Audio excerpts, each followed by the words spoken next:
What if everything we thought we knew about Meghan Markle was a carefully constructed illusion? No, this isn't another petty tabloid rumor. This is a ticking time bomb that just went off. Because Trevor Engelson, the Hollywood producer who once held Meghan's hand at red carpet premieres, has finally broken his silence. And what he said wasn't just emotional. It wasn't just bitter. It was explosive. "I was never her first husband," Trevor admitted quietly to a close friend. A line that would set off a chain reaction of secrets, lies, and buried history that even Buckingham Palace didn't see coming. Before we continue, please hit the like button, subscribe to the channel, and turn on the notification bell for updates. But before we dive into the names, the photographs, and the missing marriage certificate, let me ask you something. How much of Meghan Markle's life do you think you really know? The fairy tale version? The struggling biracial actress turned duchess? Or the version that Trevor Engelson just uncovered? The one that starts not in Hollywood, not on the set of Suits, but in a rundown Vegas chapel with a name no one wants to say aloud. This story isn't about petty exes or fame-hungry revenge. This is about identity, about power, and about what happens when someone is willing to rewrite their past so thoroughly. Even their husband doesn't know where the truth ends and the performance begins. Because Trevor believed he was her first. So did the tabloids. So did the royal family. But someone was wrong. And Meghan? She never corrected them. Let's rewind the clock. Back in the early 2000s, Meghan was just another ambitious young woman trying to make it in Los Angeles. Auditioning for game shows, doing calligraphy to pay the bills, taking acting classes, networking her way through Hollywood parties with that signature blend of charm, intellect, and calculated grace. And Trevor? Trevor was already in the business. A scrappy, well-connected producer with a rising star of his own. He wasn't famous, but he had access. And for Meghan, that meant doors, casting calls, introductions, maybe even a little protection in a city that chews up women like her and spits them out. Their relationship started simple. Flirty, supportive, fun. Friends said they were inseparable. He helped guide her career. She made him feel grounded, adored. And when they got married in 2011, on a beach in Jamaica, barefoot and beaming, it looked like the beginning of a lifetime. But that was just the public story. The real story, the one we're about to unfold, that story has been deliberately buried. Because according to recent claims, Meghan's 2011 marriage to Trevor wasn't her first. In fact, there's growing evidence that long before Trevor even entered the picture, Meghan had already said, "I do," in a much smaller, quieter ceremony. One that left no trace, except whispers. And one anonymous voicemail. So let's ask the uncomfortable question. Was Meghan Markle married before Trevor Engelson? If so, to whom? And why was it covered up so meticulously? Now, think about this. Trevor Engelson has never been the talkative type.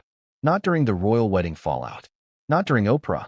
Not even when Meghan and Harry subtly painted him as the failed ex in their Netflix docuseries. But now, over a decade after their divorce, he's talking. Why? Is it revenge? A guilty conscience? Or did he just finally learn something he was never meant to know? You see, Trevor recently received a call. It wasn't a journalist. It wasn't a producer. It wasn't Harry. It was a private investigator. Hired, we're told, by someone very close to the royal family. And what that investigator allegedly showed Trevor was a marriage certificate from 2004, a sealed court document, signed by Meghan Markle. But the groom? Not Trevor Engelson. That's the moment Trevor's world tilted. Imagine realizing the woman you thought you shared your first vows with, your first wedding, your first home, had already stood at the altar with someone else. And never told you. Not once. How would you feel? Because Trevor?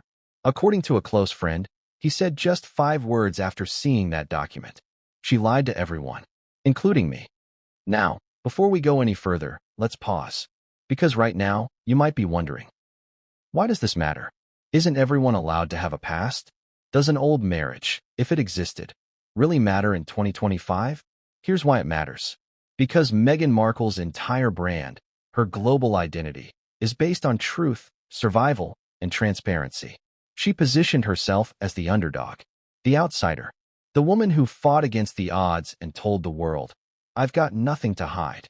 She said she was open about her struggles. She said she told the palace everything. She said she had never been married before Trevor. But if that isn't true, then what else isn't?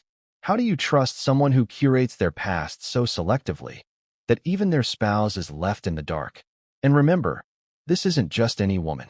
This is someone who married into the royal family, who underwent intense background checks, who was granted full security access, who claimed full transparency. If she did hide a previous marriage, then it's not just about Trevor. It's not just about Harry. It's about everyone who bought the fairy tale. And right now, that fairy tale is unraveling.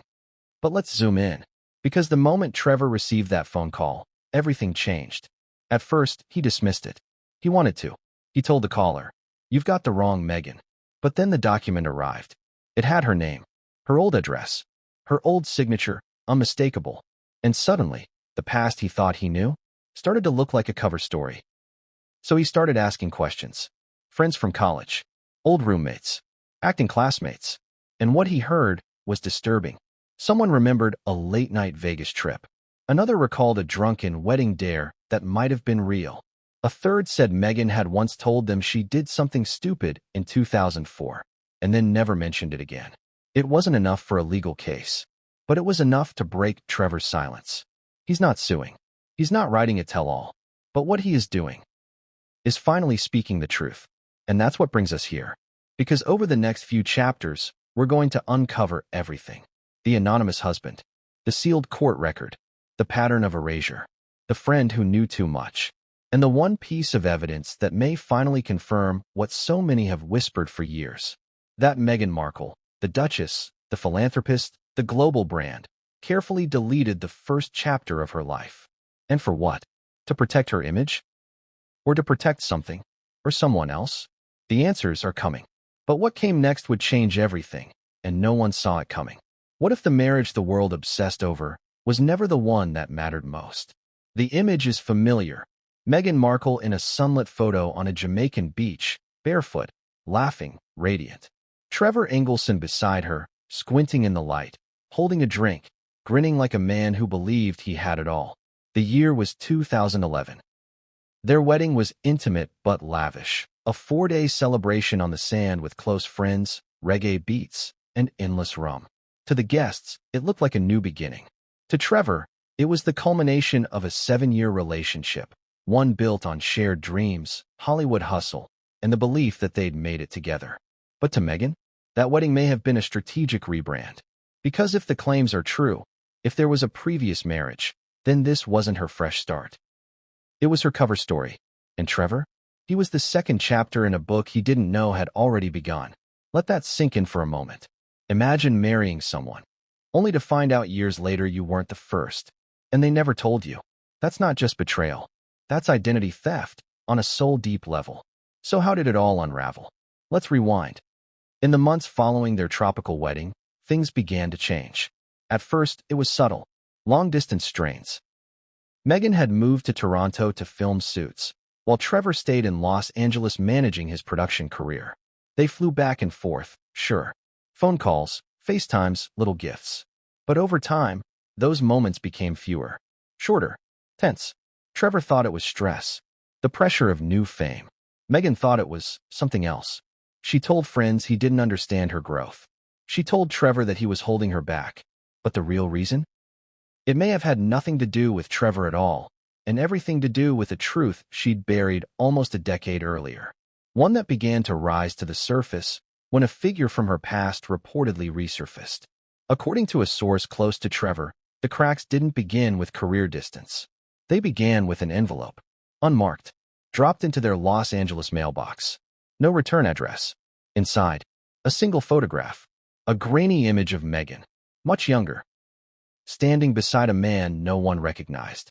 They were outside a building, possibly a chapel, and Meghan was wearing white. Not a wedding dress, but the look on her face? Serious, focused, not smiling. The man beside her had his arm around her waist. They weren't just friends. Trevor showed it to Meghan, and her response was immediate. She laughed it off. "That's nothing," she said, according to the source. "A college prank." She snatched the photo and tossed it in the trash. End of story. Except Trevor couldn't let it go, because something about the image stuck with him. The date printed at the bottom. The tension in Meghan's jaw. The way her hand, which should have looked playful, looked clenched. So he brought it up again. Meghan changed the subject. He brought it up a third time. She got angry. "You don't trust me," she said. He backed off. But the doubt? It never left. The thing is, Trevor wasn't the kind of man to snoop. He respected privacy. He let her have her secrets. And Meghan? She was always enigmatic. He chalked it up to boundaries. But slowly, those boundaries turned into walls. Her phone was always face down. She stopped talking about her childhood, something she used to do constantly. And one night, in a moment of vulnerability, Trevor said, "I just want to know everything about you." Her response? "You know enough." That sentence haunted him for years. Because the truth was, he didn't know enough. Not even close. By the time Meghan's star began rising, magazine features, rising Instagram following, whisperings of royal connections, Trevor had become a background character. He wasn't invited to the industry events anymore. When he visited Toronto, she was too busy to talk. And then came the box. It arrived on a Tuesday. Heavy, unassuming. Inside, Trevor's belongings. No note. No explanation. Just the silent, brutal finality of someone who had already moved on. They didn't fight. They didn't scream. Meghan ghosted her own husband. And a few weeks later, she filed for divorce. In Los Angeles, it was reported that she cited irreconcilable differences. But the real difference was the truth Trevor never got to hear. Now let's pause. How many divorces end in silence? How many people get left behind with more questions than closure? But this wasn't a normal divorce. Because this wasn't a normal woman. This was someone who would go on to become a duchess, a household name, a feminist icon, the co-creator of a global charity, a woman who stood before Oprah Winfrey and declared she had always been open, even when it hurt. But if Trevor wasn't her first husband, then that openness was performance, calculated, perfectly executed, and Trevor was collateral damage. Years passed. Trevor remarried, started a family, moved on. Or so he thought, because all it took was one anonymous message, over a decade later, to blow everything open. "I have something you need to see," the message read. Attached was a blurry court record, partially redacted, filed in Nevada. And the petitioner? Rachel Meghan Markle. The respondent? Name blurred. Divorce granted. Finalized. Trevor blinked. Couldn't breathe. Was this real? How had he never seen this? Why was it sealed? Why was no one talking about it? And then it hit him. He wasn't the beginning of Meghan's story. He was just the beginning of the version she wanted the world to believe. So now we return to the question, why did Meghan leave Trevor? Was it because of long-distance stress? Because of diverging careers? Or because she knew, deep down, that the truth would one day come back, and she didn't want him near when it did? And here's a more haunting question. If Trevor hadn't received that message, would he have ever known? Would we?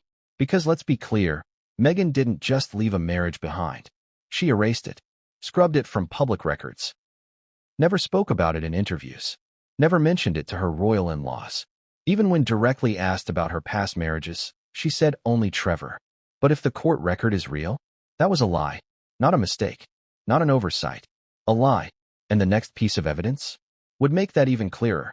But what Trevor discovered next, the name behind the blurred record, would take this mystery from a quiet divorce to a full-blown scandal. And once that name came out, there would be no going back. What if the person who knew Meghan's deepest secret wasn't royalty, wasn't family, but a complete stranger? And what if that stranger had been watching, waiting for the perfect moment to make a single phone call? The kind of call that doesn't just shake you. It rewrites your reality. Because that's exactly what happened to Trevor Engelson. It started as a voicemail. Just 15 seconds. No introduction. No name. Just a voice. A man's voice. Gruff. American. Cautious. He said 6 words that Trevor would play over and over again. "She wasn't yours to begin with." That was it. No number to call back. No further explanation. Just static. And then silence. But it was enough. Because when you hear something that violates the foundation of your life, your marriage, your trust, your belief in who you once loved, you don't forget it. You investigate it, even if it breaks you. At first, Trevor thought it was a prank. He deleted the message. Then 2 days later, an email. No subject line. No body text. Just one attachment. A scanned document. Legal. Official. Stamped by the Clark County Clerk's Office in Las Vegas, Nevada. The name on the top left corner? Rachel Meghan Markle. The name on the right? Redacted. Filed in 2004. Final judgment of dissolution of marriage. Trevor's hands went cold. This wasn't a prank. This wasn't some jealous troll trying to get attention. This was real. But how? How could Meghan have been married in 2004? She was barely 23.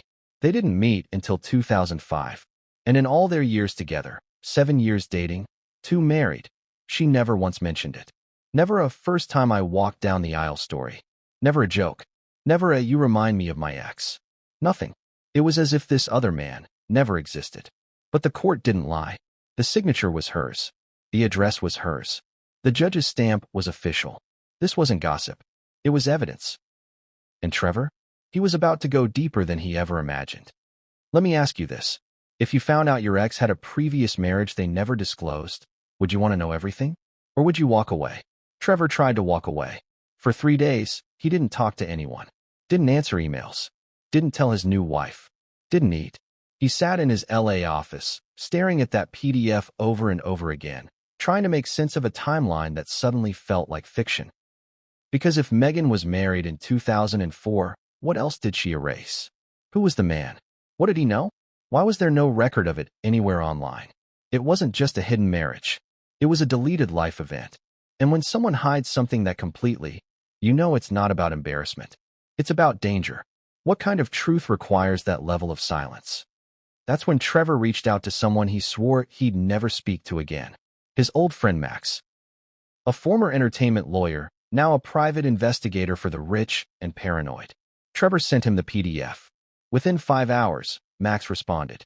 This isn't sealed anymore. It was reopened in 2020 and then closed again. What? Why would a divorce file from 2004 be reopened in 2020? Right around the time Meghan and Harry were exiting the royal family? Max explained. It happens sometimes. Someone tries to refile, dispute, erase. Could have been a legal challenge. Or it could have been damage control. Trevor leaned back, stunned. Damage control? Was Meghan still trying to hide this? And if so, from whom? The royal family? The press? Or Harry? Trevor needed answers. Real ones. And Max had a plan. Step 1. Find the original marriage license. Even if the divorce was sealed, the license might still exist in local archives. They contacted 3 chapels in Vegas. None had records dating back that far. But one, a now-defunct roadside chapel called Ever After, still had a website archived on the Wayback Machine. Max checked the registry. Nothing under Markle. But then he remembered something Trevor had mentioned years ago. Meghan used to joke that Rachel, her first name, was only ever used in legal documents. So Max searched the 2004 registry under Rachel Grant. Grant was her mother's maiden name. Boom. There it was. Rachel Grant and B.D. Johnson, April 2004. Wait, B.D. Johnson? Trevor didn't recognize the name. But Max did. He ran a background check. Johnson was a low-level music manager in L.A. around 2003 to 2005. Worked with indie artists. Had 1 public arrest for disorderly conduct. And then disappeared. No social media. No interviews. No photos after 2006. It was like the man vanished. Unless he was made to vanish. Trevor's mind raced. Did Meghan marry a man who was later silenced? Was this a relationship she buried out of shame? Or fear? Or did something happen in that marriage she couldn't let the world know? Max wasn't done. He found an old blog post from 2007. A personal blog by someone named Sunset Chaser 81, later linked to an acting school friend of Meghan's. The post was titled, The Girl Who Cut Ties with Her Past. It was vague. No names. No direct references. But the subtext? Clear as day. She told me to delete every photo, the blogger wrote. She said, no more Rachel. From now on, I'm Meghan. I don't need anyone remembering Vegas. Chills. Trevor called Max. This confirms it, he whispered. She buried the first marriage. And she never told me. Now here's where things get darker. The more Trevor looked into B.D. Johnson, the more red flags popped up. One source claimed he worked with a shady record label linked to criminal activity. Another said he and Meghan were volatile. There were whispers of police involvement. A short restraining order that was quickly withdrawn. Trevor began to wonder, was Meghan protecting herself all these years? Or protecting someone else's reputation? Either way, she kept it quiet. She walked into her marriage with Trevor carrying the weight of a past no one was supposed to know. And when the royal family came knocking, she told them nothing. But let's talk about that for a second. Do you really believe the British monarchy, with all their resources, MI5 contacts, and decades of background vetting, didn't know about this? Maybe they did. Maybe that's why they pushed Meghan so hard after the wedding. Why the palace made her life miserable. Not just racism, not just snobbery, but distrust. Because if she lied about something this big, what else was she hiding? Trevor was done being quiet. He told Max, "I need to talk to someone." Max said, "You talk to them, they'll bury you." Trevor said, "Then let them try." Because this wasn't about revenge anymore. It was about truth. About finally knowing who he had really married. He started writing everything down. Emails, memories, names. He made a timeline, pieced together every odd moment. Every time Meghan changed the subject, every story that never quite made sense.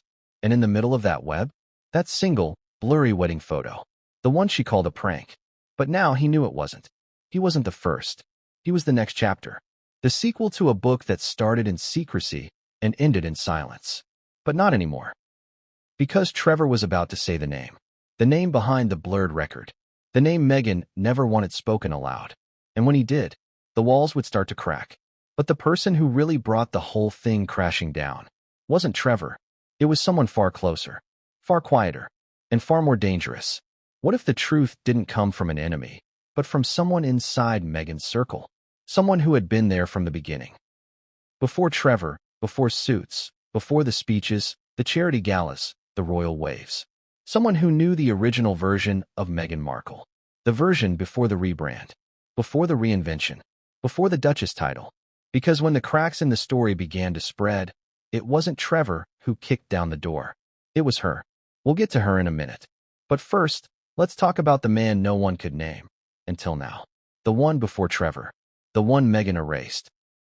The man known, for years, only as B. Who was he?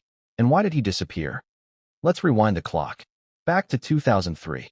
Meghan is 22, fresh out of Northwestern University. She's just moved to Los Angeles full-time, chasing the big Hollywood dream. She's not a star. She's not even an extra. She's broke. She's living with 2 roommates in a cramped West Hollywood apartment with stained carpets and a balcony that overlooks nothing but a parking lot and a dumpster. She's auditioning during the day, waitressing at night, and in between, she's writing, blogging, dreaming, and dating.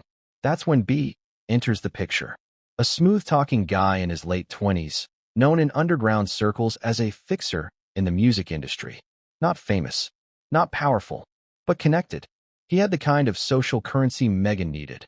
Access to producers, stylists, party invites, cameras. And he liked her. Fast. Maybe too fast. According to a former roommate, they were living together within 3 months. Within 6, they were married. A secret wedding. Late night. Vegas. Just the 2 of them.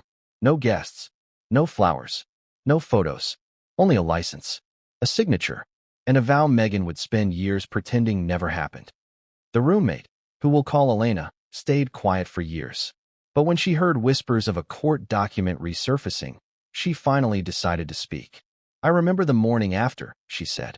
She came home in a white tank top, smudged mascara, and this tiny silver band on her left hand. I asked her, "Did you just?" And she cut me off. "Don't talk about it," Meghan snapped. It was a mistake. That was it. No wedding photos. No announcement. Not even a conversation. But from that moment on, things changed. Meghan stopped going to auditions. She stopped returning texts. She disappeared for weeks at a time. When she came back, Elena said, she looked thinner, tired, on edge. And then, one day, she moved out. Just like that. No goodbye. No explanation. Just vanished. And so did he. B. But here's where it gets darker. Elena remembered one specific night. She said Meghan returned home, visibly shaken. Said they had a fight. A bad one. She packed a bag and slept on the couch. "I need to get out," she whispered. The next day, she was gone. A week later, she called Elena and said, "We never talk about this again." And they didn't. Until now. So who was this B?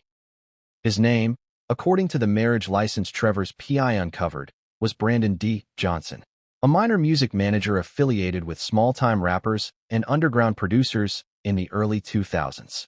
He had a reputation for being volatile. One ex described him as a switchblade in human form. Another said he was obsessed with power. And Meghan? She married him after 4 months. What does that tell you? Was it love, impulse, or something else? There's a theory. It's not proven, but it's been whispered for years in industry back channels that Meghan married Brandon to gain legal status advantages for a green card relative, or to help someone in his orbit stay in the country. That it was strategic, transactional, the kind of thing you never admit to, especially if you're going to become royalty one day. But something went wrong. Very wrong. Because just 8 months after their quiet Vegas wedding, Meghan filed for divorce. The cause? Sealed.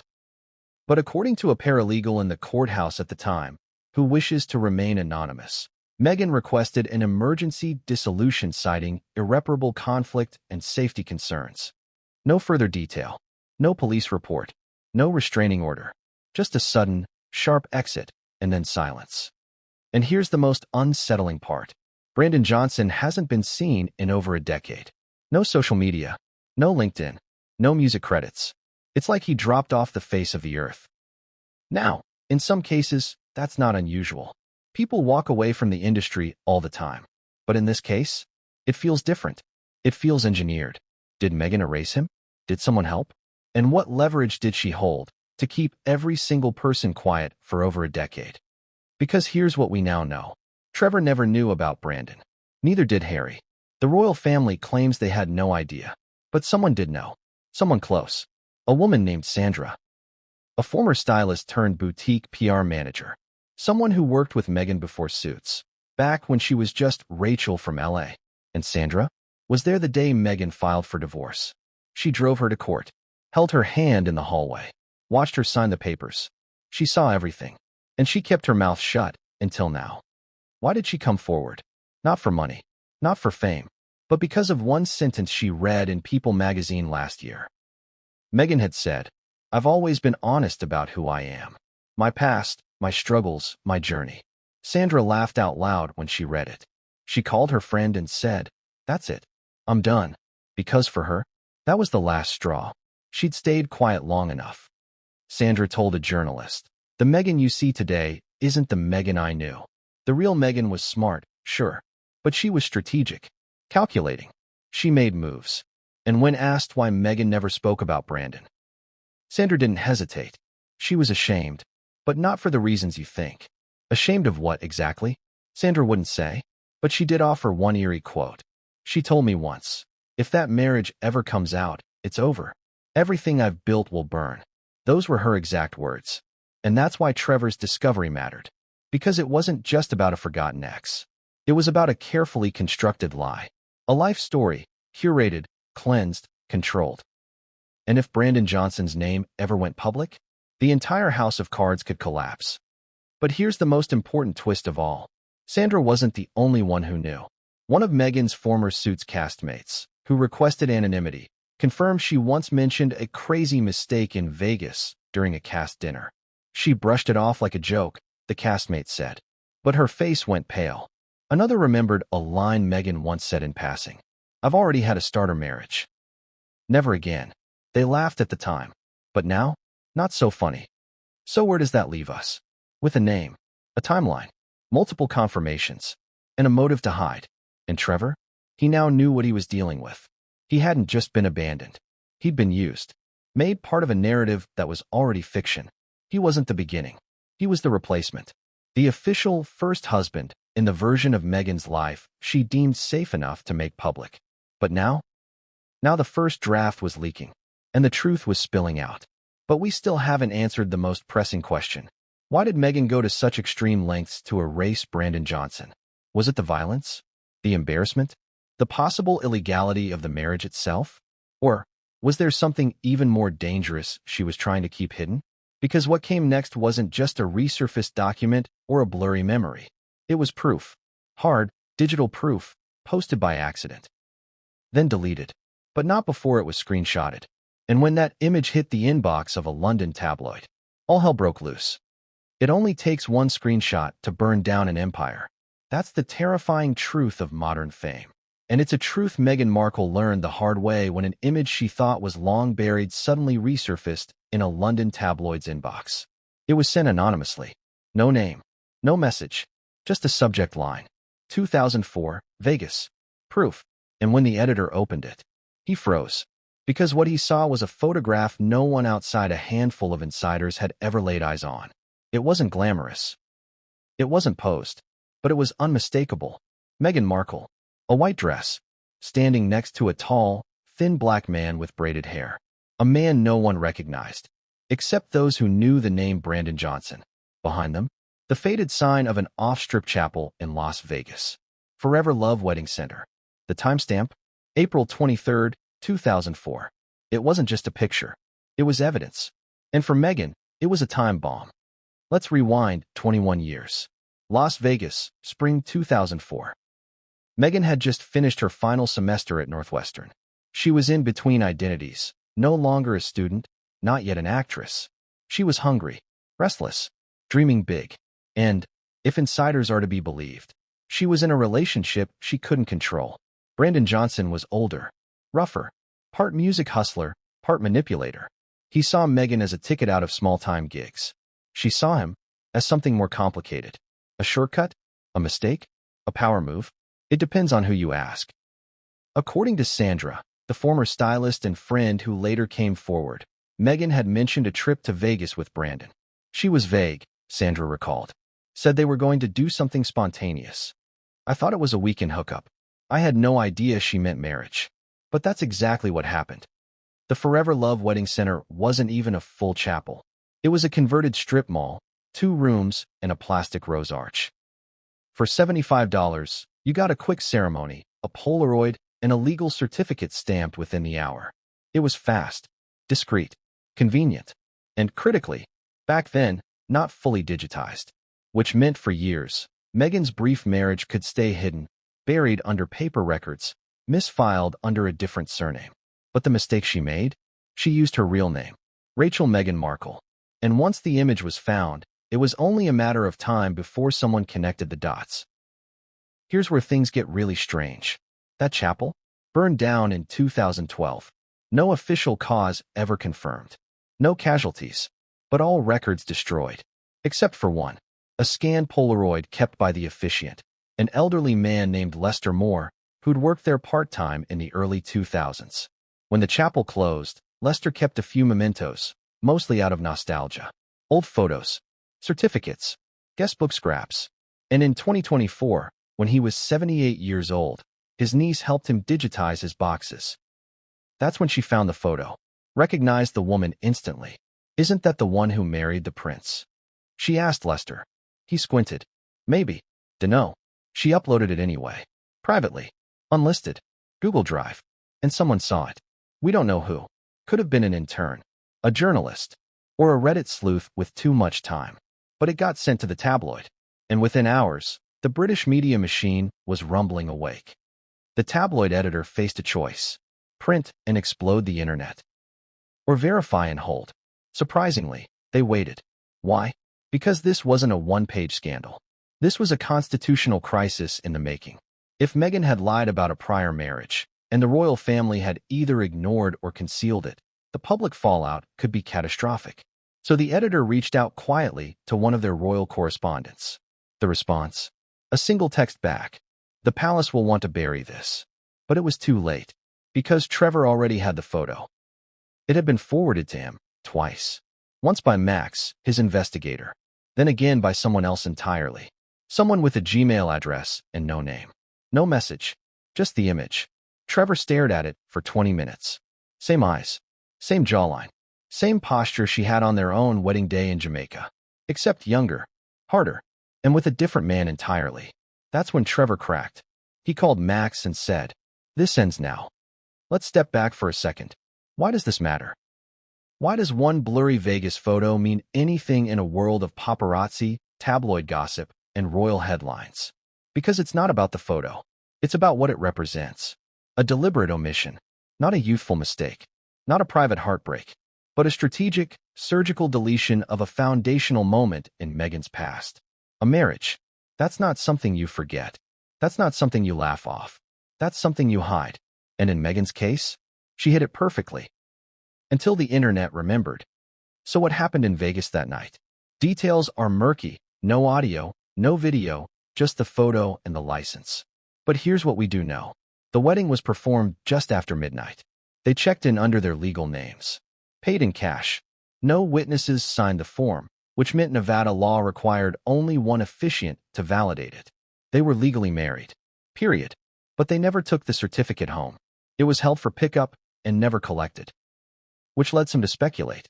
Was this even meant to be a real marriage? Or just an impulsive stunt? A green card favor? A trial run before the real career began? According to Sandra, Meghan regretted it instantly. She told me they were drunk. She said she didn't love him, that she did it because she was scared he'd leave her. If true, that means Meghan's first marriage was founded on fear, and the second, to Trevor, on reinvention. Which begs the question, what was the third? To Prince Harry really about? Love? Legacy? Or escape? Once the photo leaked to the right hands, the tabloid did what tabloids do best. They waited, baited. They sent feelers to Meghan's camp. Her reps, her lawyers, even Archwell. No response, until one short email came through. From a UK-based firm tied to Meghan's legal team. We strongly advise against publication. This image is misleading and potentially defamatory. That was a mistake. Because by calling it defamatory, they acknowledged it was real. And just like that, the floodgates opened. Screenshots began appearing on Reddit, Twitter, underground Discord groups.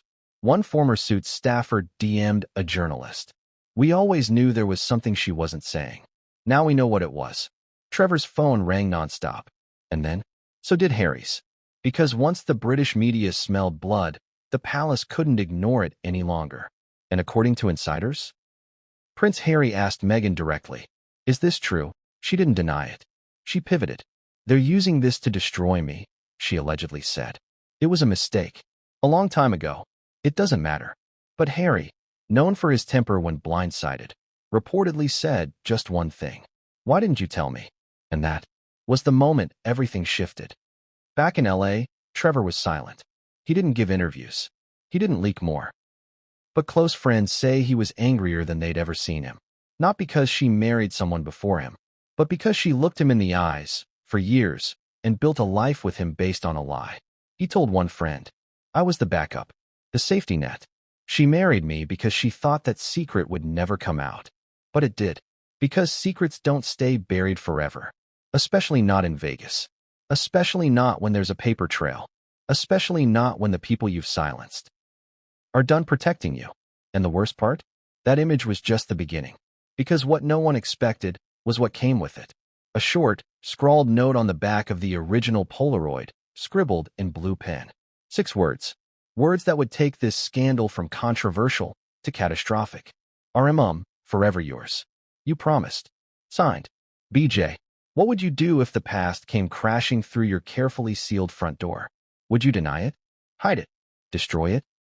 Or would you, like Trevor Engelson, finally decide to find out what was real, even if it shattered everything you thought you knew?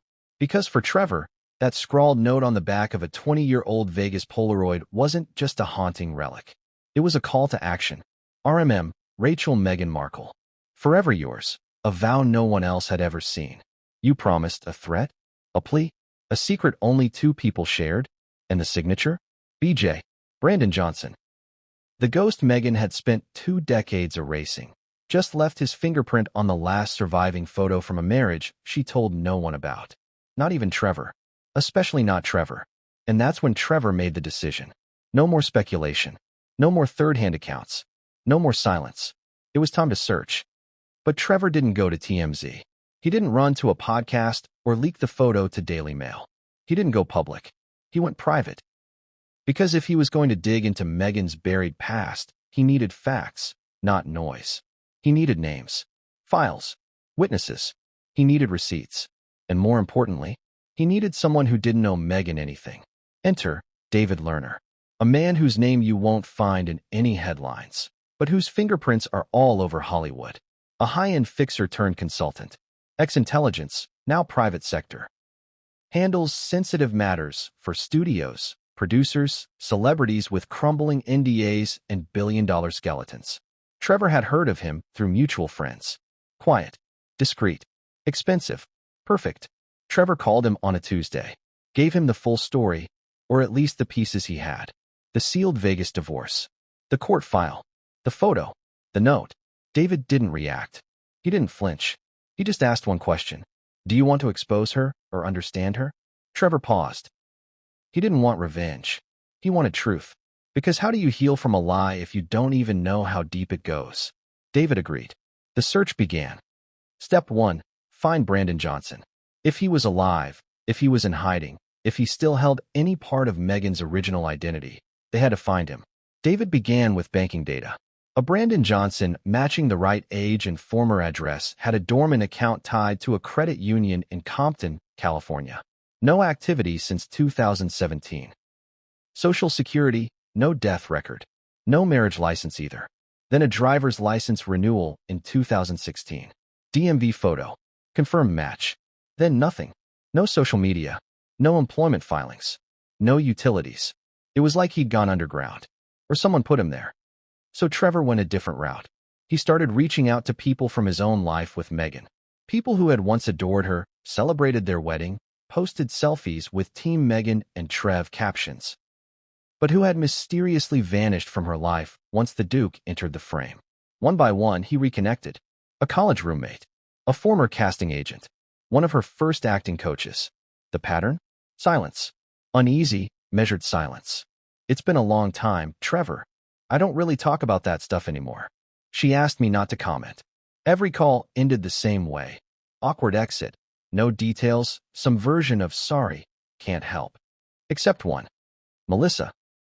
A name that's never been printed in any Meghan story. A makeup artist who worked with her for 3 months during early Suits shoots in Toronto. They weren't close, but Melissa saw something no one else had. An email. On Meghan's phone. Left open accidentally in the makeup chair. Subject line, Vegas agreement. Melissa didn't read the full thing, but she remembered one sentence, burned into her brain for years. Any disclosure of our past agreement violates the terms of dissolution and forfeits any residual financial obligation. She thought it was some business contract, an old management deal, but now, she wasn't so sure. She told Trevor exactly what it said, and what it means legally. It implies Brandon was paid. Paid to stay silent.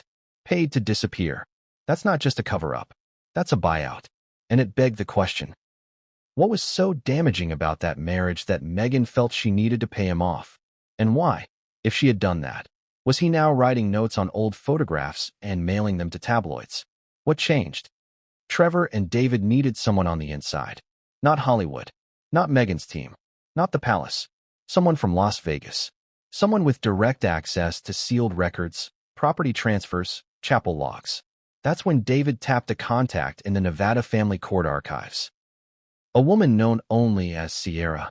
For the right price, and a favor owed from years back, Sierra pulled the old case file. It was redacted, yes, but there was one overlooked detail. The address Brandon Johnson had listed as his residence at the time of the divorce? Room 212, Lotus Inn Motel. That was the key, because that address had surveillance footage still archived from 2004, backed up during a remodel and forgotten in a basement server. David got access, and what they found? A grainy, black-and-white security cam clip from April 25, 2004, 2 days after the marriage. A woman leaving the room. Fast, angry, suitcase in hand, hair pulled back, white shirt, large sunglasses. Face unmistakable. It was Meghan. She was alone, and she was done. That footage confirmed what Sandra and Elena had whispered. The marriage had gone sour within 48 hours. But why? What happened in that motel room? We may never know. But it was bad enough that Meghan filed for emergency dissolution within 72 hours. Bad enough that she never looked back. Bad enough that Brandon Johnson was never seen publicly again. And Trevor? He sat watching that footage, eyes locked on the woman he once married, a version of her younger, harder, already in survival mode. He turned to David and said, "She's been running ever since." By now, the search had morphed into something darker. more personal. Trevor wasn't just uncovering a secret marriage. He was uncovering a different person, a woman who had lived multiple lives, erased one, edited the next, and curated the third so meticulously, even a prince didn't see the truth. But then David dropped a bomb.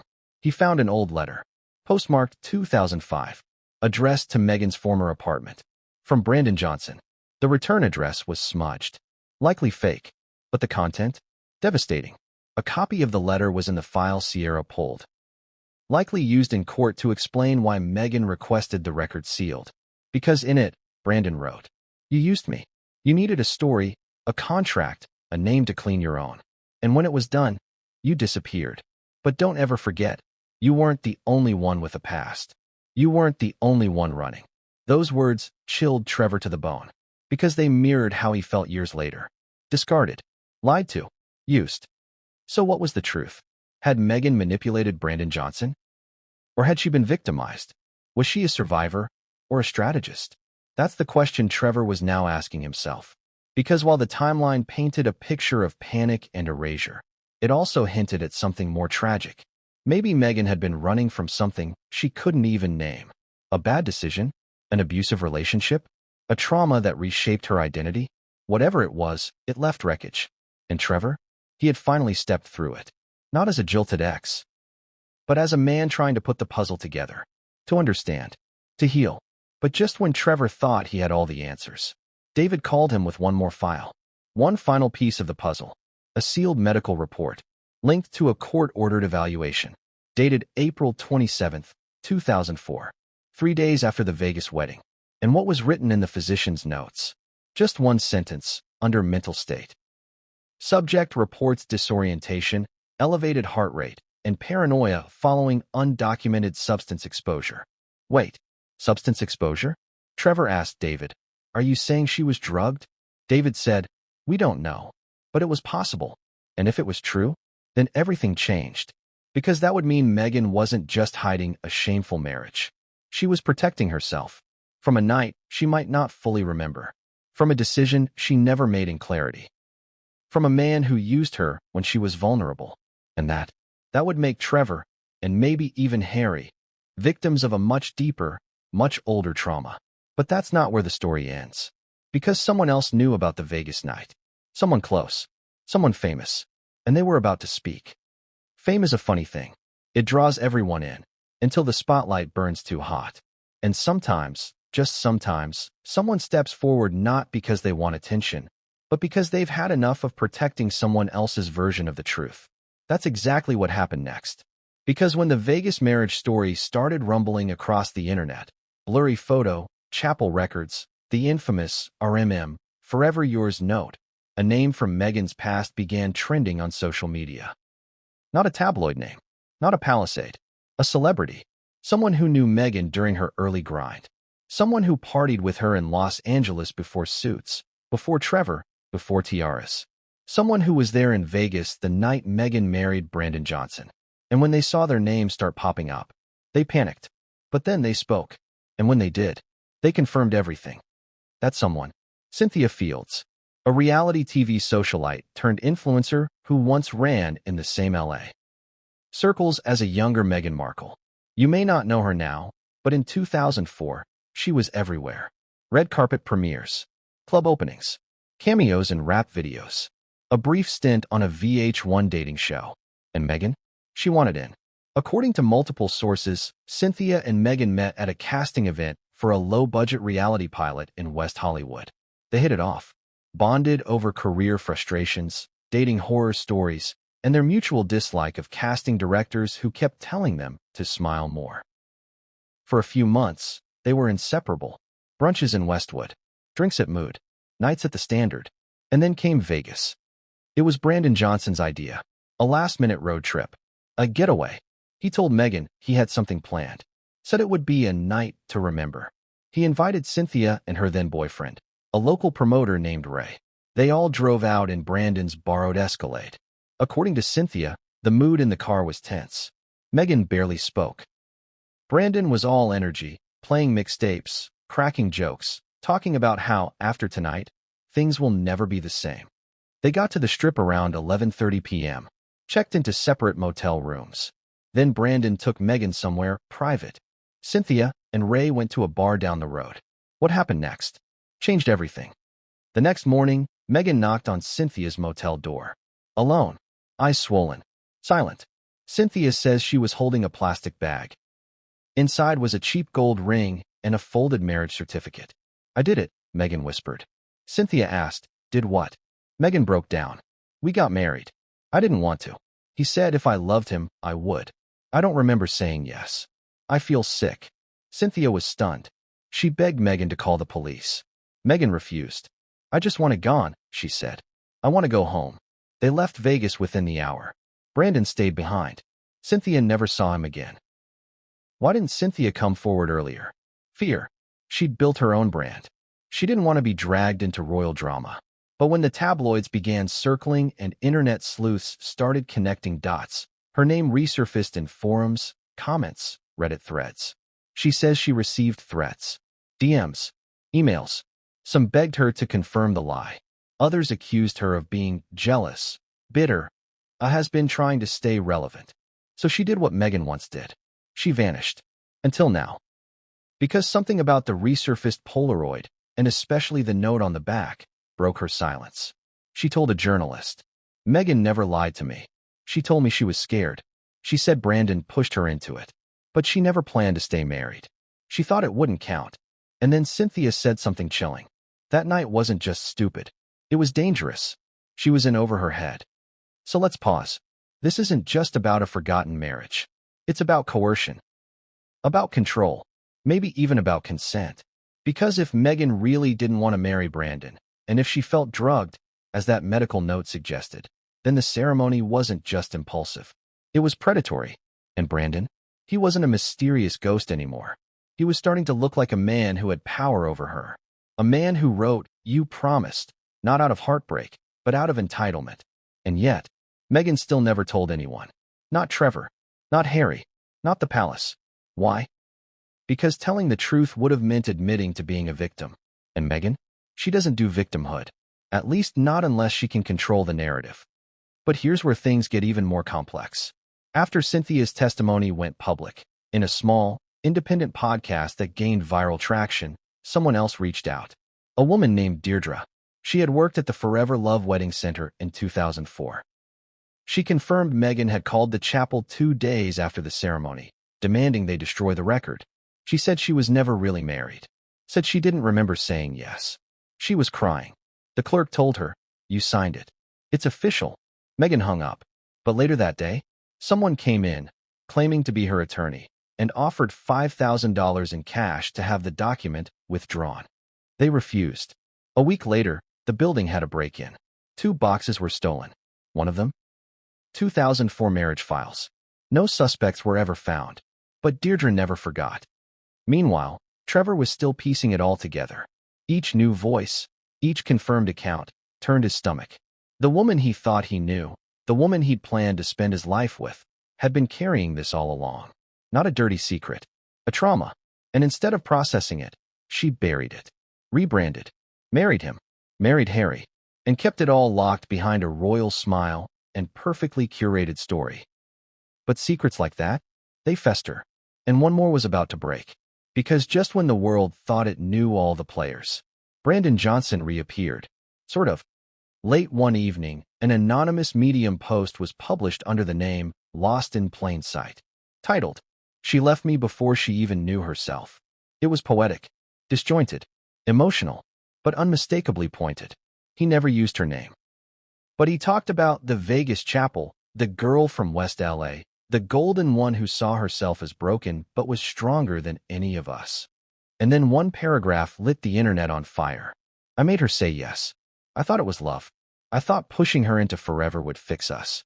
But she was already halfway out the door. I'll carry that shame forever. You can erase photos, files, money trails. But you can't erase memory. Especially when it still haunts you. Was it Brandon? There's no confirmation. No IP trace. No fingerprints. But the cadence? Matched an old MySpace post under Brandon's name from 2005, saying goodbye to someone named Ratch. That was the final nail. Even skeptics fell quiet. Because whether you believe Meghan was a liar or a survivor, the story had grown bigger than gossip. This was about identity, silence, and pain. And Trevor? Trevor had finally seen the full picture. The chapel, the note, the confession. He now knew Meghan hadn't just left him. She'd never truly been with him. Not fully, not emotionally, because her heart was still tangled in the trauma of a marriage she never acknowledged. A night that never went away, and a man who still believed she'd made a promise. But if Meghan thought the revelation stopped here, she was wrong, because someone in the palace had been watching, and they were preparing for a response, not to protect her, to distance themselves permanently. Every secret has a witness, and Meghan Markle's long-buried first marriage had one person who saw it all, who lived it, who kept it hidden until now. She wasn't a stranger. She wasn't some online tipster or anonymous Reddit thread. She was in Meghan's inner circle, her roommate, her closest confidant, her secret keeper. And when the palace started sniffing around, combing through background checks, old friends, university records, anything to salvage the monarchy's image after Meghan's forgotten wedding hit the press, this woman's name resurfaced. Not because Meghan listed her, but because she had quietly listed herself years ago in a sealed deposition. And now, she was ready to talk. Meet Natalie Redmond. Natalie wasn't famous. She wasn't rich. But she was there for all of it. From the moment Meghan stepped off the plane in Los Angeles after Northwestern, wide-eyed and stubborn, to the very night Meghan returned from Vegas, shaking, mascara-streaked, whispering a line Natalie would never forget. I made a mistake I can't undo. They were more than roommates. They were like sisters. Natalie saw Meghan through rejection, heartbreak, Craigslist auditions, and late-night sobbing into pizza boxes. She knew about Trevor. She knew about B.D. Johnson, Brandon. She knew about both marriages. And she stayed silent. For 20 years. Why? Because Meghan made her promise. Swore her to it. Even paid her in 2013. A quiet wire transfer for what was described in court as personal relocation assistance. But when the tabloids published that wedding photo, when Natalie saw that familiar faded chapel sign and that ring that Meghan had once tried to flush down their sink, something in her snapped. She wasn't going to lie anymore. She reached out to a London reporter, privately, cautiously, and gave them everything. Emails, texts, handwritten journal entries Meghan had left behind in a shared desk drawer. Even a voice recording. An old voicemail Meghan had left in 2004, hours after filing for the Vegas annulment. Natalie played the message for the journalist. You could hear Meghan breathing hard, whispering, distraught. Nat, I did it. I went through with it. It was a blur, but it's done. The paper's signed. I feel like I'm going to be sick. Please don't tell anyone. Please. It never happened. I'll explain when I get home. I need to make it disappear. That was her voice. Young, fragile, frantic. Not the poised, confident Duchess who spoke to Oprah with steely precision. This was Rachel, the real girl behind the stage name. And she was terrified. Natalie told the reporter everything. That Meghan had been spiraling before the Vegas trip. That Brandon was controlling, moody, intense. That he was obsessed with turning Meghan into a brand. That he once said, in front of both of them, once we're married, you'll be untouchable.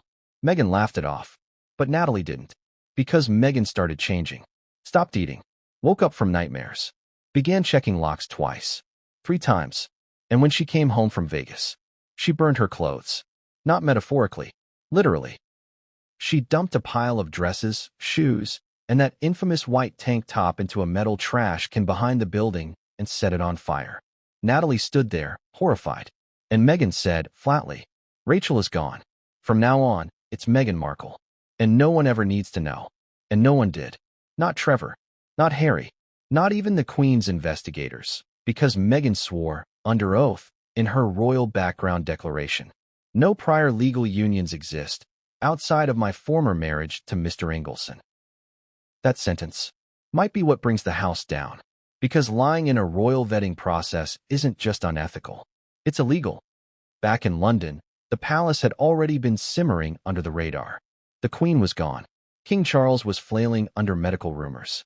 Prince William was reportedly furious. Why? Because the Vegas marriage wasn't just a tabloid embarrassment. It was a diplomatic failure. When Meghan entered the royal family, she became a state figure. Background checks, security briefings, legal vetting.